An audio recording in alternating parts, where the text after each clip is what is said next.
Hey, click the link below. Thanks to Nokoshita, we have full leaked images of the new Nikon Z7 mirrorless. I noticed a lot of people really don't listen well. When I referred to the dial yesterday as a douche dial, I did not say that it would be the El Cheapo kind with a flower and a running man. I said it would be like that. That particular real estate is incredibly important, and the fact that they stuck program, shutter, aperture manual, 3 custom settings, and an auto setting on there, that's really lame. I noticed also, too importantly, that there are no sub-dials, as is found on like an X-T2 or an XH1 or a Fujifilm GFX. Also, too, the right dial behind, right above your thumb on the right-hand back side of the camera, I assume that's an exposure comp dial.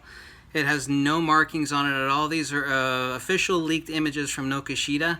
I noticed too that the ink display that is on top, that particular type of display, which is also found on the XH1 and the GFX Fuji, is not only is it too small, it could have been a lot larger, and that particular type of display uses basically no power at all. It could have been much larger. I noticed that it's really lame. Fujifilm has that beat by miles. Miles!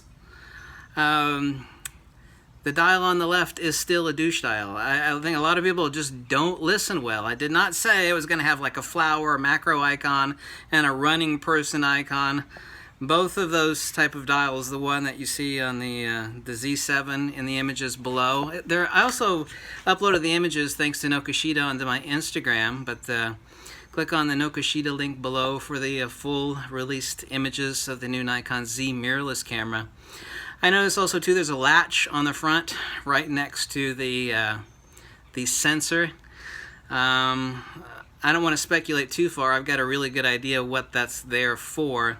I noticed that there are 2 front function buttons. They're not rounded as is typical of Nikon. Rather, they are elliptical, like a quarter of a circle. And you take a look at them. So that's good. There are 2 front function buttons, but the top real estate and the fact that there are no sub-dials and the fact that there is actually, as I damn well said, a douche dial on the top left, lame. Everything indicates, even though we don't have the specifications yet, that this is an intermediate level camera. I mean, there's anything wrong with that, the Nikon D750, other than its enormous amount of recalls due to factory defects from Nikon. Other than that, the Nikon D750 is a perfectly fine camera, incredible dynamic range. I never said that the camera wouldn't work, for God's sakes.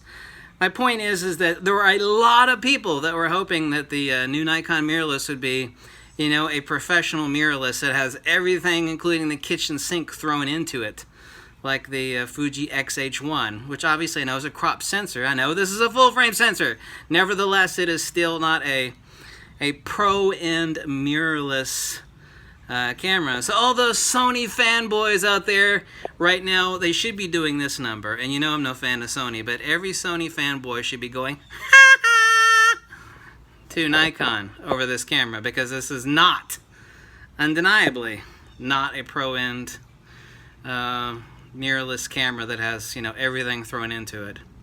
There's no sub-command dials. There's a douche dial on the top left.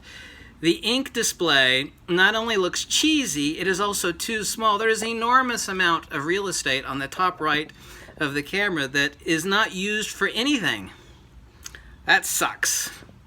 So, those are the official linked images, and last word, Nikon! You know I'm going to have to buy one. I say, you're going to buy one? Well, of course I have to buy the damn thing. I have to buy it to review it. Of course I'm going to buy it. That doesn't mean I really want to buy it. I kind of want to buy it to test it out, but I mean, I have to buy it. I mean, everybody knows that. You're going to buy it? Yeah, because I have to. Nikon.